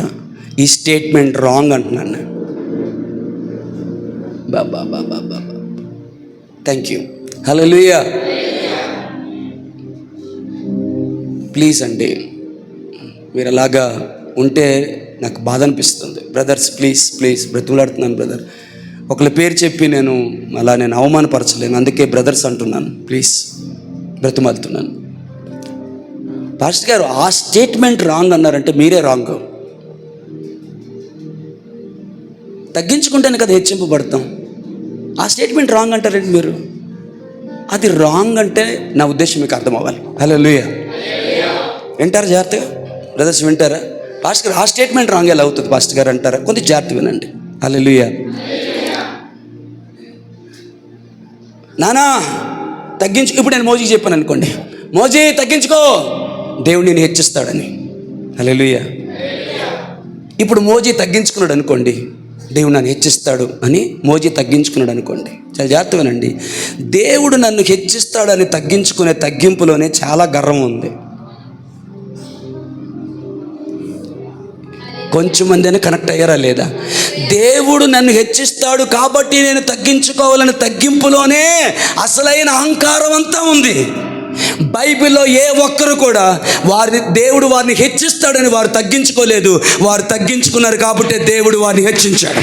అర్థమైన వారు చెవులు కూడా దేవుని మహిమపడదాం. బైబిల్లో ఏ ఒక్కరు కూడా దేవుడు వారిని హెచ్చిస్తాడని తగ్గించుకోలేదు. వారు తగ్గించుకున్నారు కాబట్టే దేవుడు వారిని హెచ్చించాడు. ఒకవేళ దేవుడు హెచ్చిస్తాడని తగ్గించుకుంటే ఆ తగ్గింపులోనే గర్వం ఉంది అంటున్నాను నేను. ఎంతమందికి అర్థమైంది? ఎస్. ఎందుకు తగ్గించుకున్నా? దేవుడు నన్ను హెచ్చిస్తాడు అంటే నీ ఆశ ఏంటి? నేను హెచ్చింపబడాలి కాబట్టి నేను తగ్గించుకోవాలి. ఓ నాయనో, అర్థం కాదు. మళ్ళీ చెప్తాను. ఎంతమందికి అర్థమైంది? ఇది కరెక్ట్ కాదు. ఎంతమందికి అర్థం కాలేదు? లేమ్మా, మీకు అర్థం అవ్వలేదా? వింటే కదా అసలు అర్థం అవడానికైనా. ప్రైజ్ లార్డ్, హల్లెలూయా. దేవుని మహిమ కలుగును, హల్లెలూయా, ఆమేన్. అంటే చాలామంది ఆశ ఏంటంటే ఈ రోజు నుంచి ఈ ఆశ యేసు నామములో క్యాన్సిల్. ఈ చాలామంది ఆశ ఏంటంటే నేను తగ్గించుకుంటే దేవుడు నన్ను హెచ్చిస్తాడు. నేను దేవుడు హెచ్చించాలని నువ్వు తగ్గించుకుంటే, నేను అంటున్నాను ఆ తగ్గింపులోనే అసలైన అహంకారం అంతా అక్కడే ఉంది. అది దేవుని దృష్టికి నీచమైంది. హల్లెలూయా. హెచ్చింపబడాలని తగ్గించుకోకు. ఆయన తగ్గించుకున్నాడు కాబట్టి ఆయనలాగే నువ్వు తగ్గించుకోనుండు. తగిన సమయం అందు దేవుడు నిన్ను హెచ్చిస్తాడు. హెచ్చింపబడాలని తగ్గించుకోవద్దు. తగ్గించుకో, దేవుడు హెచ్చిస్తాడు. అర్థమైందా? బైబిల్లో ఏ ఒక్కరు కూడా హెచ్చించబడాలని తగ్గించుకోలేదు. వారు తగ్గించుకున్నారు కాబట్టి దేవుడు వారిని హెచ్చించాడు. ఒకవేళ నువ్వు హెచ్చింపబడాలని తగ్గించుకుంటే దేవుడు నిన్ను హెచ్చింపడు. వినరా? దేవుడు నన్ను హెచ్చించాలి అని నిన్ను తగ్గించుకుంటే, హల్లెలూయా, నేను బాత్రూంలు కడిగితే దేవుడు నన్ను హెచ్చిస్తాడు. నేను చెచ్చి తుడిస్తే దేవుడు నన్ను హెచ్చిస్తాడు. నేను ఆకులు ఎత్తితే దేవుడు నన్ను హెచ్చిస్తాడు. Don't do that. హల్లెలూయా. అది రాంగ్ డిజైర్ అంటాను నేను. హల్లెలూయా. ఇలా అనుకుందాం, హెచ్చిస్తాడో లేదా ఆయన ఇష్టం. నేను మాత్రం ఆయన సన్నిధిలో తగ్గించుకుంటాను, సంఘంలో తగ్గించుకుంటాను, సమాజంలో తగ్గించుకుంటాను, ఇంట్లో తగ్గించుకుంటాను, తోటి బ్రదర్ దగ్గర తగ్గించుకుంటాను, తోటి సిస్టర్ గారి దగ్గర తగ్గించుకుంటాను, దైవజనుడి దగ్గర తగ్గించుకుంటాను, ఇతరుల దగ్గర తగ్గించుకుంటాను. నేను తగ్గించుకుంటాను. ఆయన హెచ్చిస్తాడు లేదా ఆయన ఇష్టం. ఎందుకంటే నా ప్రభువు దీనుడును సాత్వికుడై ఉన్నాడు. ఆయన దగ్గరికి వచ్చి దీనత్వాన్ని నేర్చుకోమన్నాడు. దేవునితో సమానంగా ఉండుట విడిచిపెట్టకూడని భాగ్యం ఎంచుకుని దాసుని రూపం ధరించుకొని తను రిక్తునిగా చేసుకొని. ఆమేన్, హల్లెలూయా. దేవుడు ఆయనని హెచ్చిస్తాడని ఆయన తగ్గించుకోలేదండి. తండ్రి చిత్తాన్ని నెరవేర్చడం కొరకు మరణము పొందినంతగా ఆయన తగ్గించుకున్నాడు. అందుకే సమస్తమైన ఆధిపత్యము కంటేను, అధికారము కంటేను, శక్తి కంటేను, ప్రభుత్వం కంటేను, ఏ యుగమందును రాబో యుగమందును పేరు పొందిన ఏ నామము కంటే కూడా పై నామముగా దేవుడు ఆయనను హెచ్చించి ఘనపరిచాడు. దేవుని మన మహిమ కలుగును గాక. హెచ్చింపబడాలని తగ్గించుకోవద్దు. అందులోనే గర్వం ఉంది. తగ్గించుకో. ఆమేన్. దేవుడు తగ్గించుకుంటే హెచ్చించబడతాను అనుకున్న వారిని దేవుడు హెచ్చించలేదు. తగ్గించుకున్న వారినే దేవుడు హెచ్చించాడు. ఎంతమందికి క్లారిఫికేషన్ అర్థమైంది? ఈ డిఫరెన్స్ ఎంతమందికి అర్థమైంది? అందుకు ఆ స్టేట్మెంట్ చేశాను. నువ్వు తగ్గించుకుంటే హెచ్చింపబడతావు అన్న స్టేట్మెంట్ రాంగ్ అని అందుకు చెప్పాను నేను. దేవుని మన మహిమ కలుగును గాక. హల్లెలూయా. ఎందుకు ఈ మాట చెప్పాల్సి వచ్చిందంటే, ముగిస్తాను. ఆయన అహంకారులను ఎదిరించి, ఆమేన్, రైట్. మనందరూ తెలిసి యాకోబు పత్రిక 4వ అధ్యాయం 6వ వచనంలో ఈ మాట ఉంది. ఆయన అహంకారులను ఎదిరించి దీనులకు తన కృపను అనుగ్రహించును. మరొకసారి ఆ మాట నన్ను చాలా ఇంప్రెస్ చేసింది. నాకు చాలా నచ్చింది జాక్పూనన్ గారు చెప్పిన మాట. అందుకు చెప్తున్నాను. దేవా, గలతీ 5:22లో ఆత్మఫలం గురించి చెప్పే ప్రేమ, సంతోషం, సమాధానం, సాత్విక, దీనత, దయాళుత, మంచితనం, ఆశ, నిగ్రహం, విశ్వాసం, ఇవన్నీ కూడా చెప్పావు ప్రభువా. Praise the lord. అయ్యా ప్లీజ్, హల్లెలూయా. వీటన్నిటిలో చాలా ప్రాముఖ్యమైనది మిస్ అయిపోయింది ఏంటి ప్రభువా అని అడిగాడంట ఆయన దేవుణ్ణి. ఏంటంటే ప్రేమ, సంతోషం, సమాధానం, సాత్విక, మంచితనం, దయాళుత, మంచితనం, ఇవన్నీ ఉన్నాయి కానీ ప్రభువా ఈ ఆత్మఫలములో హ్యూమిలిటీ లేదేంటి? దీనత్వం లేదేంటి? అది చాలా ఇంపార్టెంట్ కదా, అది లేదేంటి ప్రభువా అని అడిగారంట జాక్బునన్ గారు దేవుణ్ణి. అర్థమైందా? ఆత్మఫలంలో, ఆ ఫలములో 9 రకాల సంగతులు ఉన్నాయి. ఈ 9లో దీనత్వం లేదేంటి అని అడిగితే దేవుడు చెప్పారంట. నేను పోయిన వారు చెప్పాను, ఒకసారి గుర్తు చేస్తున్నాను. దేవుడు చెప్పారంట, ఎందుకు లేదు, అసలు ఆ ఫలము ఫలించిందే దీనత్వం అనే నేల మీద ఫలించింది అన్నాడంట దేవుడు. దేనామని మహిమ కలుగును గాక. హల్లెలూయా. నాకెంత నచ్చిందో. ఆమేన్, హల్లెలూయా. నువ్వు ఫలము చూస్తున్నావు కానీ ఆ ఫలము ఎక్కడ పెరిగిందో తెలుసా? దీనత్వం అనే నేల మీదే అది పెరిగింది. దీనత్వం అనే నేల మీదే అది పెరిగింది. తగ్గింపు అనే నేల మీదే పెరిగిన ఫలం ఆత్మ ఫలం. ఆ ప్రేమ, సంతోష, సమాధానం, మంచితనం ఇవన్నీ నువ్వు చూస్తున్నావు కదా, అవి ఎక్కడ పెరిగాయంటే దీనత్వం అనే నేల మీద పెరిగిన ఫలం అని చెప్పాడు దేవుడు.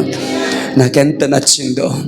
నాకు అర్థమవుతుంది, నేను హెచ్చింపబడాలని తగ్గించుకోవడం కాదు, నేను తగ్గవలసి ఉంది, ఆయన హెచ్చవలసి ఉంది. కాబట్టి నేను తగ్గించుకోవాలి. నేను తగ్గించుకుంటే హెచ్చిస్తాడా లేదనేది ఆయన ఇష్టం. అది హల్లెలూయా. కానీ నాకు తగినది, ఈ మాట విన్నారు, నాకు తగినది, నాకు ఉండాల్సింది ఏంటంటే తగ్గించుకోవాలి. ఆమె దైవజనుడి దగ్గర తగ్గించుకో. హన్నా తగ్గించుకుంది, హన్నా సంతానాన్ని దేవుడు ఆశీర్వదించాడు. ఆమేన్, హల్లెలూయా, హల్లెలూయా. సౌలు దగ్గర దావీదు తగ్గించుకున్నాడు. దావీదుకి దేవుడు ఎలాంటి కృపనిచ్చాడంటే దావీదు కుమారుడైన యేసుక్రీస్తును దావీదు కుమారుడుగా ఉండనిచ్చి, హల్లెలూయా, శాశ్వతమైన కృపకు దావీదును అర్హునిగా చేశాడు. దేనమని మహిమ కలుగును గాక. హల్లెలూయా. వచ్చేవారు మాట్లాడతాను. What is the marks of the humility? నువ్వు తగ్గించుకున్నావా? గుర్తులేంటి దానికి? ప్రైజ్ ది లార్డ్, హల్లెలూయా, ఆమేన్. తను తాను హెచ్చుకుంచుకుని ప్రతివాడు తగ్గింపబడును, తను తగ్గించుకుని వాడు హెచ్చింపబడును అని ఉంది. ప్రభువే చెప్పారు. లూకాసు వార్త 14వ అధ్యాయము 11వ వచనంలో ప్రభువే చెప్పిన మాట. హల్లెలూయా. సో మార్క్స్ ఏంటి? ఒక వ్యక్తి ముసలోడు అయిపోతున్నాడు అనడానికి మార్క్స్ ఉంటాయి. తెల్లంటికలు, శరీరం అంతా ముడతలు పడిపోవడం. హల్లెలూయా, ప్రైజ్ ది లార్డ్, హల్లెలూయా. ఒక వ్యక్తికి జ్వరం వచ్చిందనడానికి మార్క్స్ ఉంటాయి, ఒళ్ళంతా కాలిపోతుంటుంది. ఒక వ్యక్తికి చికెన్ పాక్స్ వచ్చిందనడానికి కారణం, చికెన్ పాక్స్ అని తెలుసా? మీరు పెట్టే పేరు నేను పలకలేను. గాలి జల్లింది, అమ్మోరు జల్లింది, దరిద్రపు మాటలు మాట్లాడకండి. హల్లెలూయా. శరీరంలో బాగా వేడి పెరిగిపోయినప్పుడు వచ్చే వ్యాధి, ఒంటి నిండా కురుపులు వస్తాయి, దాన్ని చికెన్ పాక్స్ అంటే. ప్రైజ్ ది లార్డ్, హల్లెలూయా. ఒక వ్యక్తికి చికెన్ పాక్స్ వచ్చిందనేది ఎలా తెలుస్తుంది? సింపుల్, ఒంటి నిండా కురుపులు వస్తాయి. పోనీ ఒక రహస్యాన్ని అడుగుతాను, చెప్పండి, చాలా లోతైన మరం. ఒక వ్యక్తికి పచ్చకారులు వచ్చాయని ఎప్పుడు తెలుస్తుంది? సింపుల్ కదా, పెద్ద మరమేం కాదు. ప్రైజ్ ది లార్డ్, హల్లెలూయా. ఒక వ్యక్తి తగ్గించుకుంటున్నాడు అనడానికి ఆ వ్యక్తి దగ్గర ఉన్న మార్క్స్, సైన్స్ ఏముంటాయి? దేని మహిమ కలుగును గాక. హల్లెలూయా, ప్రైజ్ ది లార్డ్. గట్టి చెప్దామా? వచ్చేవారం చెప్తానే, అవన్నీ కూడా వచ్చేవారు మాట్లాడుకుందాం. బట్ ఒక్క విషయం చెప్తాను, ఒక్క మాట చెప్తాను. You will obey immediately. వెంటనే లోబడ్డం నేర్చుకుంటాం. హల్లెలూయా. తల్లిదండ్రులకి, దైవజనుడికి, దేవునికి లోబడుతూ. ఎందుకో ఈ మాట చెప్పాలని ప్రేర యవనస్తులు అందరూ విన్నారు. నానా విన్నావు? హల్లెలూయా. ఎడ్వర్డ్ విలియమ్స్ అన్న ఒక సాక్ష్యం నేను రీసెంట్గా విన్నాను. సత్యవతం గారు, ఏమైంది మీకు? ఎడ్వర్డ్ విలియమ్స్ అన్న గారి సాక్ష్యం ఒకటి నేను విన్నాను. ప్రైజ్ ది లార్డ్, హల్లెలూయా. అదొక్కటి చెప్పి నేను ముగించేస్తానే. ఆమె తను డ్రగ్స్కి బానిస అయిపోయాడు. ఇప్పుడు కాదండి బాబోయ్, మీరు మరీ లేనిపోయిన మాటలు. ఏమన్నా ప్రాయంలో చదువుకుంటున్న రోజుల్లో డ్రగ్స్కి బానిస అయిపోయారు ఎడ్వర్డ్ విలియమ్స్ గారు. ఆయన తీసుకునే డ్రగ్స్ పేర్లు కూడా చెప్పారు, నాకు ఆ పేర్లు తెలియవు. ఆ డ్రగ్స్ని ఇంజెక్ట్ చేసుకునేవారు ఆయన. డ్రగ్స్కి బానిస అయిపోయారు, జీవితం పాడైపోయింది, భయంకర వ్యక్తులుగా అయిపోయారు. ఇంట్లో పేదరికం ఉంది. ఎక్కడో అప్పు చేసి వాళ్ళ డాడీ 100 రూపాయలు తెచ్చారట. ప్రియులారా, ఆ రోజుల్లో 100 రూపాయలు చాలా ఎక్కువ, అదొక 10,000తో సమానం. 100 రూపాయలు అప్పు తెచ్చారు. రాత్రి కుటుంబ ప్రార్థన జరుగుతున్నప్పుడు ఇంట్లో డబ్బులు లేవు, కష్టంగా ఉంది, పలానా వ్యక్తిని అడిగి 100 రూపాయలు తీసుకొచ్చాను, ఆ 100 రూపాయలు తిరిగి ఇచ్చేయడానికి దేవుడు కృప దయచేసేలాగన ప్రార్థన చేద్దాం అన్నారట. ప్రార్థన అయిపోయింది, ఆ రాత్రి అయిపోయింది. తెల్లవారు చదువుతున్న సమయంలో తనకి డ్రగ్స్ తీసుకోవాల్సినప్పుడు తీసుకోవాలనిపించినప్పుడు ఆయన ఏం చేశారంటే ఆ 100 రూపాయలు 20 నోట్స్, 520 నోట్స్, ఆ 100 రూపాయలు, 20 రూపాయల నోట్లు 5, అందులో ఒక నోటు తీసేసి ఆయన దాచేసి వెళ్ళి డ్రగ్స్ తీసుకొని అవి తినేసి ఆ డ్రగ్స్ ఎక్కించుకొని ఇంటికి వచ్చాడు. మార్నింగ్ ప్రేయరు అంటే తీసుకొని దాచేస్తాడు. అప్పటికే మళ్ళీ మార్నింగ్ ప్రేయర్ అవుతుంది. వాళ్ళ డాడీ మార్నింగ్ ప్రేయర్లో కూడా, ఆ రోజు మార్నింగ్ కూడా వాళ్ళకి ఫ్యామిలీ ప్రేయర్ జరిగేదట. నాకు అది విని భలే ఆశ్చర్యం వేసింది. మార్నింగ్ ఫ్యామిలీ ప్రేయర్లో వాళ్ళ డాడీ అన్నారంట, రాత్రి నేను క్లియర్గా లెక్క పెట్టాను, 5-20 నోట్లు ఉండాలి, అందులో ఎవరు తీసారో తెలియదు, ఏమైందో తెలియదు. ఎడ్వర్డ్స్ తన భార్యతో ఏడుస్తూ చెప్తున్నాడంట, నేను చాలా కష్టంతో వాటిని తీసుకొచ్చాను, చాలా క్లిష్ట పరిస్థితులు వాటి తీసుకొచ్చాను, 20 రూపాయలు అందులో మిస్ అయిపోయింది. సర్లే ఎవరినే మనగలను, దేవుడు సహాయం చేస్తారని వాళ్ళ నాన్న చాలా ఏడ్చారంట. ఆ ఏడుపు చూశాడంట కానీ పెద్ద ఏం పట్టించుకోలేదు. ఆ రోజు మధ్యాహ్నం మరి ఏదో టైంలో మొత్తానికి వాళ్ళ అమ్మ దగ్గరికి వచ్చి ఎడ్వర్డ్ విలియమ్స్ గారు పక్కన కూర్చొని, ఎడ్వర్డ్స్ ఏం జరుగుతుందిరా అని అడిగారట. ఏం జరుగుతుందమ్మా? అంత బాగానే ఉంది, నేను బాగానే చదువుకుంటున్నాను అన్నారట. హల్లెలూయా, హల్లెలూయా. వాళ్ళ అమ్మ అడిగిందంట, ఎడ్వర్డ్స్ ఎందుకు ఆ 20 రూపాయలు నువ్వు దాచావు అని. రాజశేఖర్ వింటున్నావా? తెలుస్తుందా? రాము వింటున్నావా? ఎందుకు ఆ 20 రూపాయలు దాచేవని. లేదమ్మా నేను దాయలేదు, నాకు డబ్బులు అవసరం, నేను అడుగుతాను, మొన్నే కదా 10 రూపాయలు కావాలి, నేను అడిగాను, ఇచ్చావు కదమ్మా, అవసరమైతే నేను అడుగుతాను కదా, నేనెందుకు దాస్తాను. కన్నయ్య గారండి, అయ్యా ప్లీజ్ ఒక్క 5 నిమిషాల్లో ముగిస్తాను, ఎందుకు నేను దాస్తాను అని చెప్పేసి అంటే వాళ్ళ అమ్మ చెప్పిందంట, నువ్వు అందులోంచి డబ్బులు తీసి ఆ 20 రూపాయలని నువ్వు ఇలాగ స్ట్రైట్గా ఫోల్డ్ చేసి ఒక రౌండ్గా చేసి నీ కాలర్లో పెట్టడం నేను చూశాను. మార్నింగ్ ప్రేయర్లో మీ డాడీ అడుగుతున్నప్పుడు మీ డాడీ ఏడుస్తున్నారు డబ్బులు పోయినాయి అని, నేను ఏడుస్తున్నాను ఎడ్వర్డ్స్ ఎందుకు ఇలా అయిపోయాడు అని.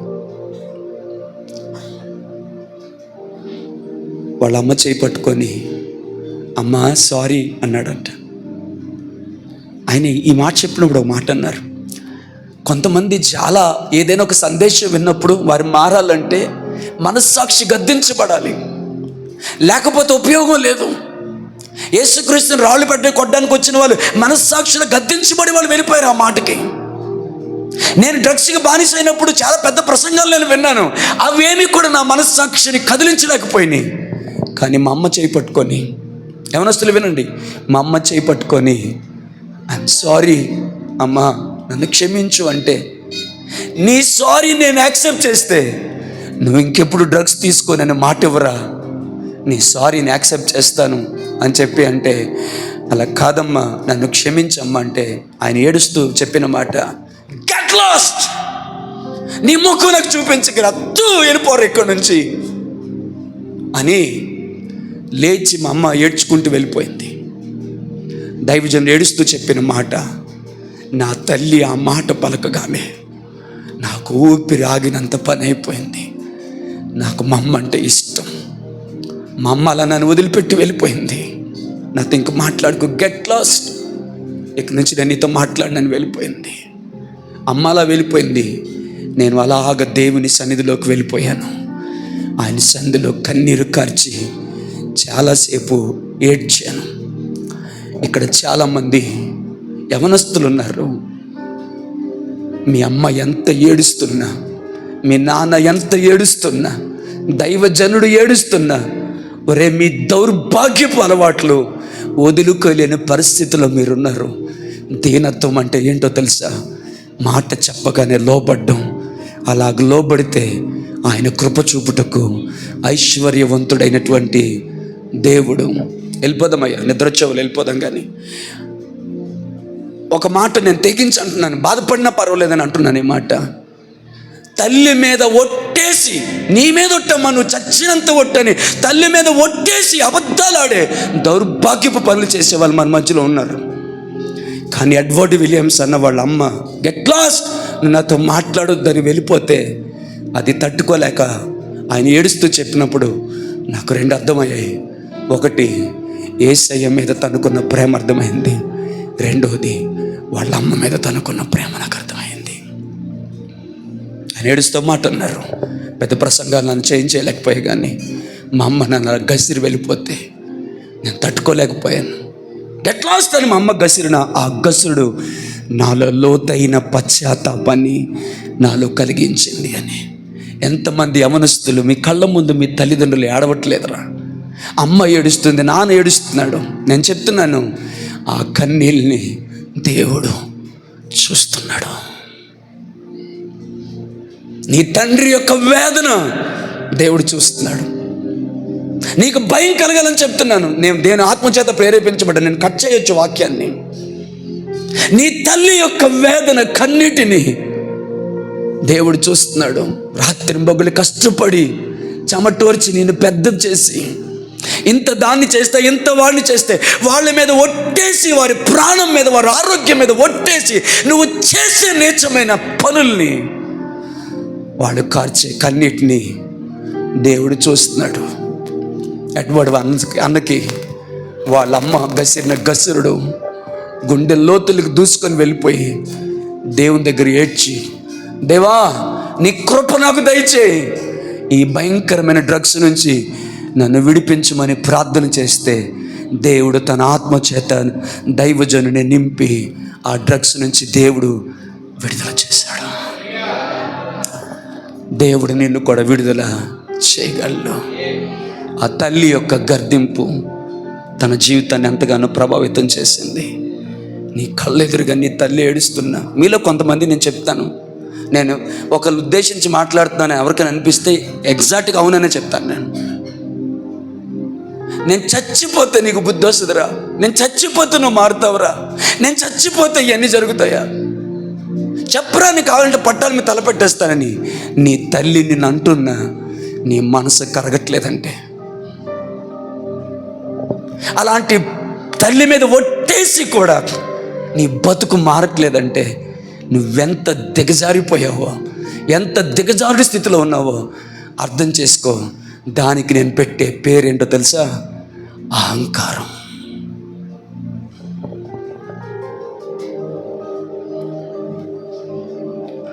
హల్లెలూయా, హల్లెలూయా, హల్లెలూయా. దావీదు దేవుని ఎదుట మాత్రమే తగ్గించుకోలేదు, వాళ్ళ అన్నల దగ్గర తగ్గించుకున్నాడు, వాళ్ళ నాన్నగారి దగ్గర కూడా తగ్గించుకున్నాడు. ఈ ఒక్క మాట చెప్పి ముగిస్తాను. తగ్గింపు అంటే అక్కడొకలాగా ఇక్కడొకలాగా ఉండదు. తగ్గింపు అంటే ఎప్పుడు ఒకేలాగా ఉంటుంది, ఎక్కడైనా ఒకేలాగా ఉంటుంది. అప్పుడప్పుడు అద్దె తెచ్చుకొని వేసుకునే పండగ బట్టలు కాదు తగ్గింపు అంటే. దేవుని దగ్గర తగ్గించుకునే దావీదు వాళ్ళ నాన్న దగ్గర తగ్గించుకోలేదా? దేవుడు తన కళ్ళ ఎదురుగానే దావీదుని అభిషేకించి రాజుగా చేస్తాడని సమయంతో చెప్పి వెళ్ళిపోయిన తర్వాత మందను తీసుకొని వాళ్ళ నాన్న చెప్పినట్టు అడవికి వెళ్ళిపోయాడు. ఆ అడవిలో మందను కాస్తున్న దావీదుని పిలిచి, నీ అన్నయ్యలు యుద్ధ భూములు ఉన్నారు, వాళ్ళ దగ్గరికి వెళ్ళి ఆ సహస్రాధిపతికి నీ అన్నయ్యలకి వీటిని ఇచ్చి వారి యోగక్షేమ సమాచారం తెలుసుకొని రా అంటే, ఇప్పుడు నేను కింగ్, దేవుడు నన్ను అభిషేకించాడు, నేను ఎందుకు వెళ్ళాలి వాళ్ళ దగ్గరికి? వాళ్ళని అవమానపరిచారు, నన్ను కొట్టారు, అవహేళన చేశారు. ఒరే మేము సెంట్రల్గా ఉద్యోగం రా, గోచి కట్టుకొని గొర్రెలు మేపుకుంటాను, వెక్కిరించారు నన్ను వాళ్ళు. Why should I go to them? నేను వాళ్ళ దగ్గరికి ఎందుకు వెళ్ళాలి? ఐఎమ్ కింగ్ నౌ అని అనలా. వెళ్ళాడు వాళ్ళ దగ్గరికి. నీ చెడుతనమో నీ హృదయ కాఠిన్యమో నాకు తెలుసు, ఆ చిన్న మందరు ఏం తెలుసు, నోరు మూసుకొని ఇక్కడి నుంచి నడువు అని దావీదుని చెప్పినప్పుడు, సింహాన్ని చీల్చేసిన చేతులు రా ఇవి, ఎలుగుబంటిని చీల్చిన చేతులు రా ఇవి, ఈ కళ్ళ ఎదురుగానే మీ కళ్ళ ఎదురుగా దేవుడు నన్ను అభిషేకించాడు రా, ఈ చేతులతో ఒక్కదు గుద్దుగుద్దానంటే చచ్చిపోతావు జాగ్రత్తని ఏలీయాబుతో చెప్పొచ్చు దావీదు. కానీ మాట మాత్రం పలగకుండా అక్కడి నుంచి పక్కకు వెళ్ళిపోయాడు. దేవుడు వాటిని చూశాడు, దేవుడు వాటిని లెక్కించాడు, దేవుని వాటిని జ్ఞాపకం చేసుకున్నాడు. అందుకే అందరికంటే ఉన్నతముగా దావీదును దేవుడు హెచ్చించాడు.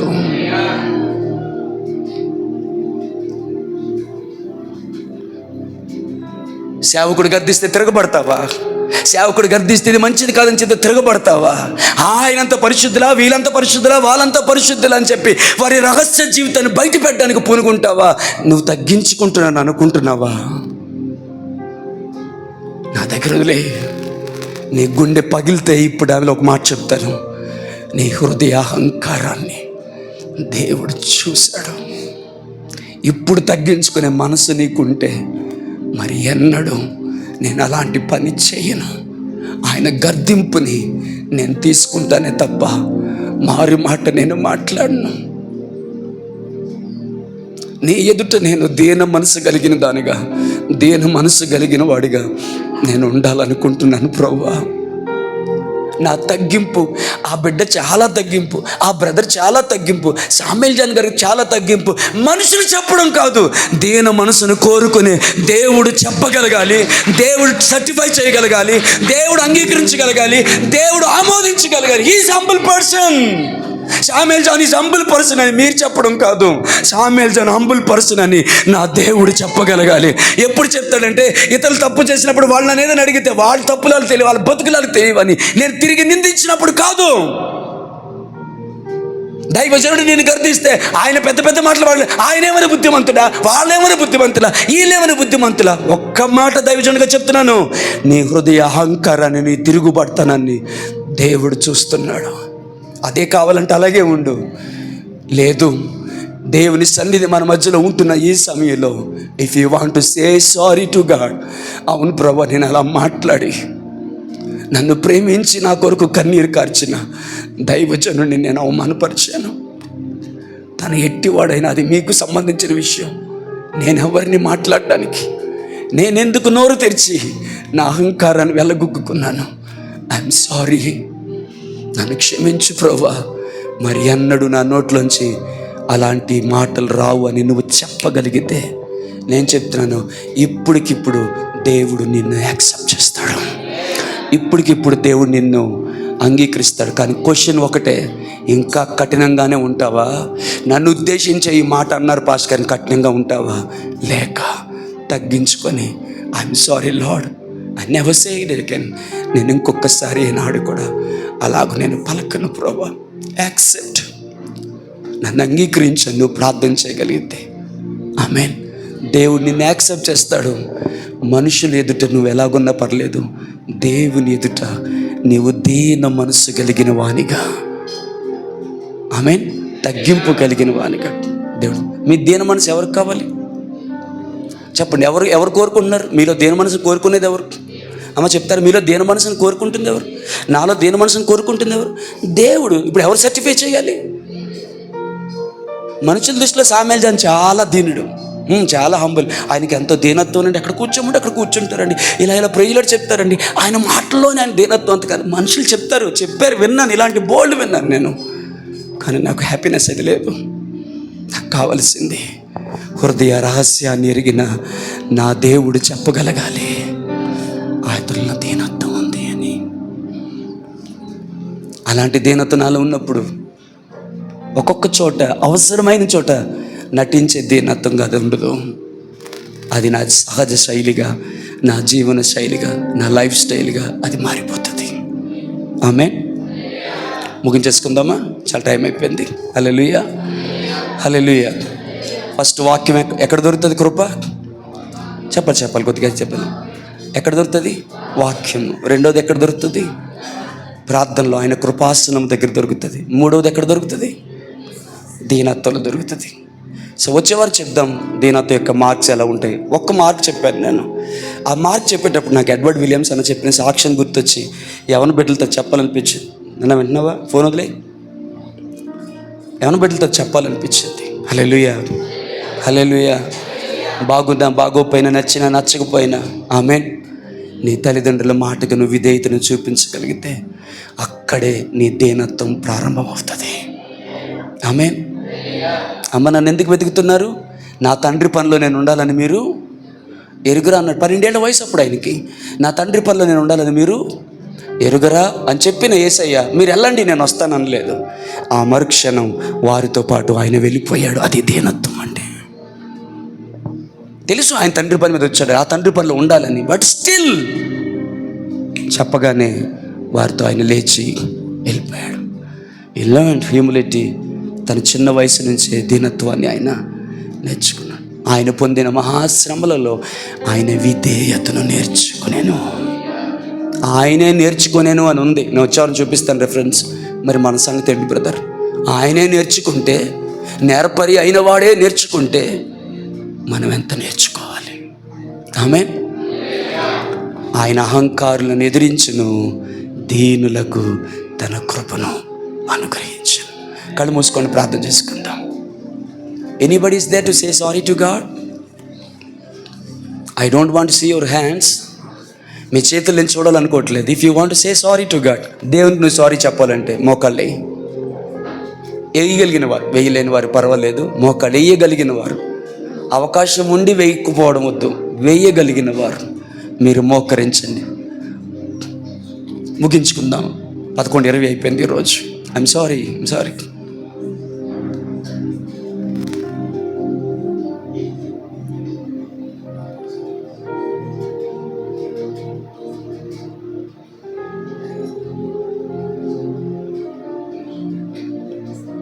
దేవానికి స్తోత్రం.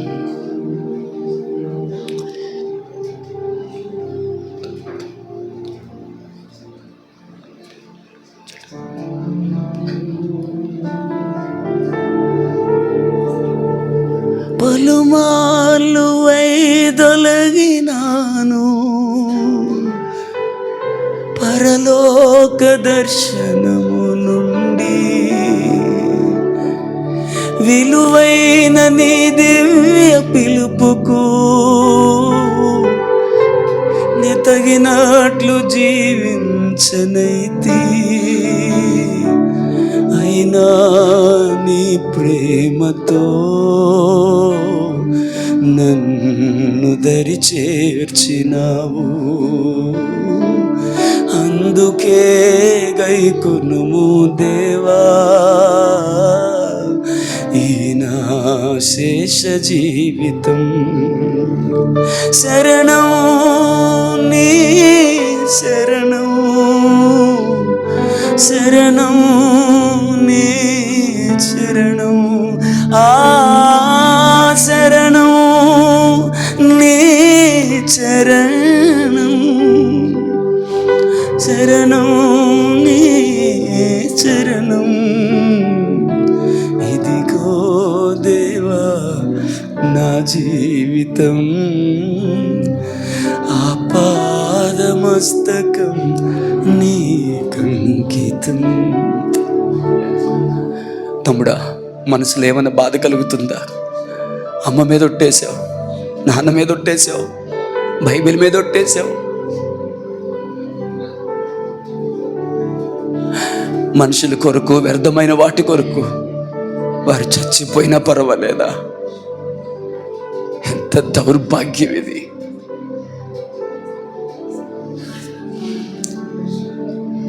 ప్రభా నన్ను క్షమించు, ఇంకెప్పుడు అలా చేయనని అడగగలవా? తమ్ముడు, కాళ్ళు పట్టుకొని బ్రతుకులాడుతున్నాను రా. చెల్లెమ్మా, నీ కాళ్ళు పట్టుకొని అడుగుతున్నాను తల్లి. నా మాటలు కోపంగా అనిపిస్తే క్షమించు.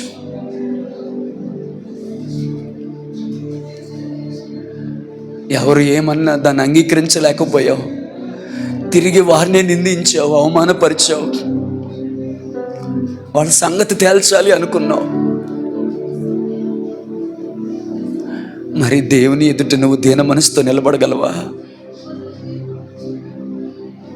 దేవుడు అంగీకరిస్తాడా? ఒకళ్ళు ఇప్పటికీ ఆ విషయంలో నీ హృదయం కఠినంగానే ఉంచాలనుకుంటే నీ ఇష్టమే.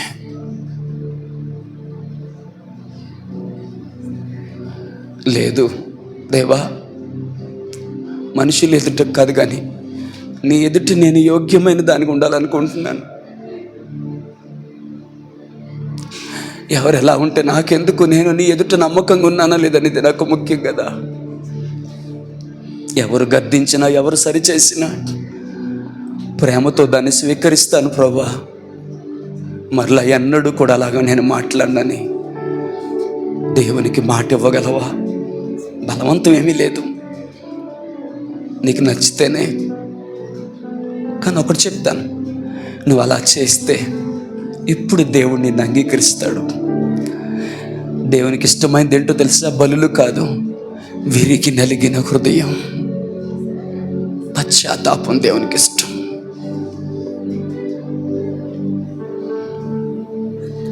పరిశుద్ధుడైన తండ్రి, మాతో మాట్లాడిన మాటలను బట్టి వందనాలు దేవా. చక్కని ఆరాధన క్రమాన్ని ఇచ్చారు.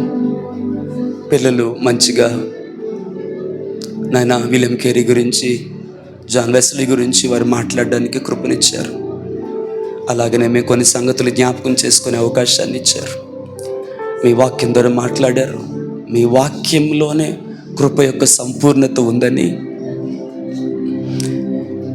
మీ సింహాసనం దగ్గర కృప దొరుకుతుందని, తనకు ప్రార్థన చేయవారు అందరి ఎడల కృప చూపుటకు మీరు ఐశ్వర్యవంతులని, ఆయన అహంకారులను ఎదిరించి దీనులకు కృపను అనుగ్రహిస్తాడని, ఈ 3 ఏరియాస్ అని మేము జ్ఞాపకం చేసుకునే కృపనిచ్చినందుకు వందనాలు.